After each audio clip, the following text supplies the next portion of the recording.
the growing involvement of Elon Musk in the forthcoming administration of Donald Trump. He's hanging out at Mar-a-Lago. He's in Paris with Trump. What do you make of the origin story of how Musk initially got involved? Is it as simple as you dump 250 million into PACs and now you're Trump's friend, or is there sort of something more to it? Person who is not necessarily the politically savviest or most politically literate of individuals, who thinks he knows a lot more than he knows, and because he has hundreds of billions of dollars behind him, has the power to muscle center stage. Imagine a world where your vote matters less than Elon Musk's wallet. Sounds like sci-fi, right? Well, buckle up, Buttercup, because we're zooming into a future where Musk's billions are pulling Trump's strings.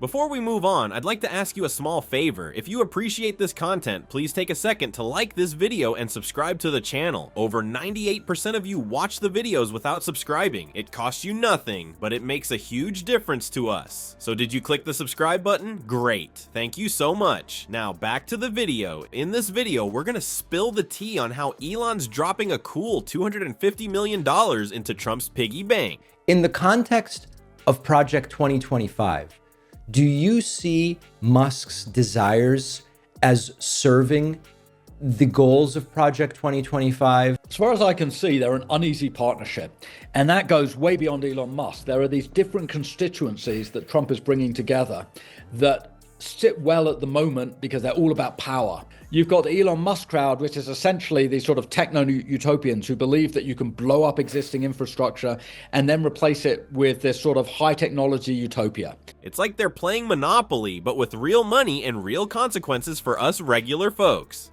Hey folks, ever wonder what $250 million buys these days? Apparently it gets you a VIP pass to Trump's inner circle. Elon Musk, the guy who used to call Trump a con man and one of the world's best bullshitters, is now throwing a mountain of cash at him. Talk about a change of heart. So how did Musk funnel this massive sum into Trump's political machine? Well, he didn't exactly stuff it in an envelope and slide it under the White House door. Nope, he spread it around like butter on toast. A bit here, a bit there, all through Trump's network of PACs and campaign funds. It's like he's playing political Monopoly, but instead of buying Park Place, he's buying influence. Picture this. You talk about, how Trump is impressed by a relatively narrow set of things. With women, he prefers women that he finds attractive. We know that. He gives significant preference there. The Musk bromance completely implodes because of the clash of egos, and that ultimately there's going to be some kind of disagreement, and the loyalty that Trump expects just won't be there anymore. When it comes to foreign policy,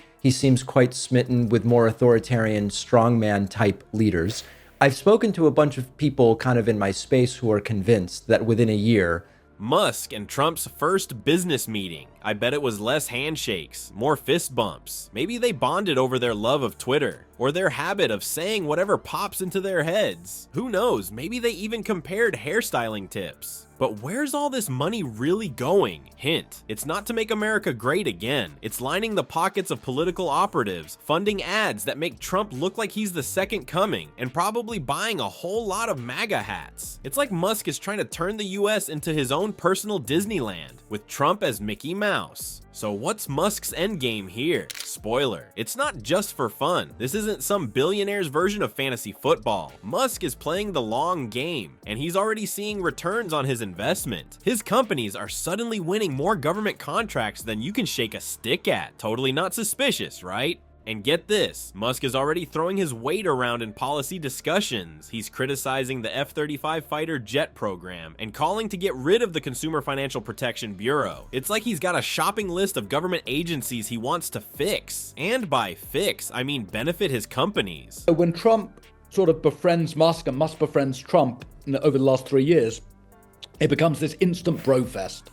Both of them are very rich, both of them have these enormous egos, but also his social capital. And it benefits Musk because he now finds himself on the inside of an administration that is going to dramatically rewrite regulations, dramatically reshape the federal government's system of investments. We have never seen the kind of oligarchy that Elon Musk, Jeff Bezos, and the other sort of center billionaires now represent. It's something extraordinary. But wait, there's more. This bromance is just getting started. Strap in, folks. We're about to take a wild ride into a world where billionaires don't just influence the government, they are the government. Welcome to the United States of Musk. Remember when Elon Musk was just the eccentric billionaire launching cars into space? Those were simpler times. Now he's Trump's new BFF and efficiency czar. But here's the million-dollar question. What happens when the fox is put in charge of the henhouse? And by fox, I mean a billionaire with more government contracts than you can shake a stick at. Looks like Musk is trading in his Mars colonization plans for a shot at running Earth.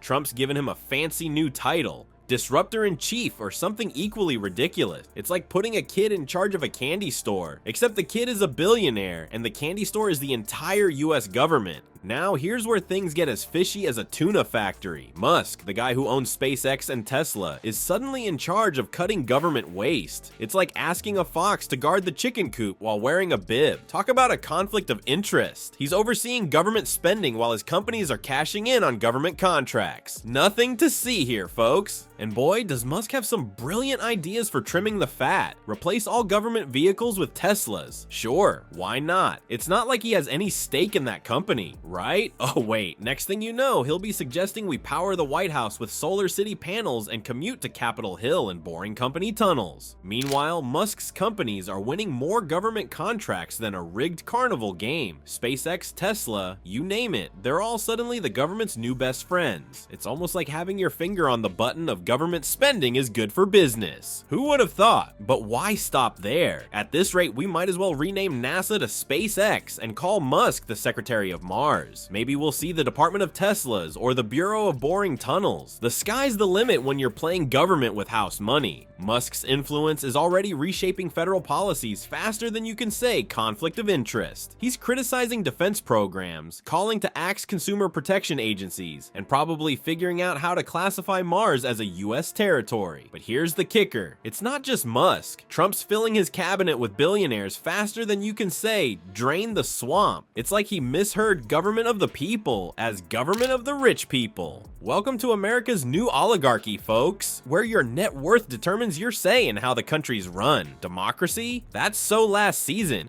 So folks, we've taken quite the roller coaster ride through the Musk-Trump funhouse, haven't we? But let's get real for a second. This isn't just about two rich guys playing government. It's about the future of American democracy. And spoiler alert, it's not looking too rosy. Here's the deal. We can't just sit back and watch the Billionaire Boys Club run our country like it's their personal monopoly board. We've got to stay sharp, stay informed, and be ready to stand up for our democratic institutions. You know, those pesky little things like fair elections and checks and balances. So here's your homework, America. Keep your eyes peeled, your ears open, and your BS detectors on high alert. And while you're at it, maybe start saving up for that Secretary of Space position. I hear it pays well in Musk bucks. But seriously, folks, let's end with a brain teaser. In a government run by billionaires, whose interests really come first? Hint, it's probably not yours, unless your name rhymes with melon husk.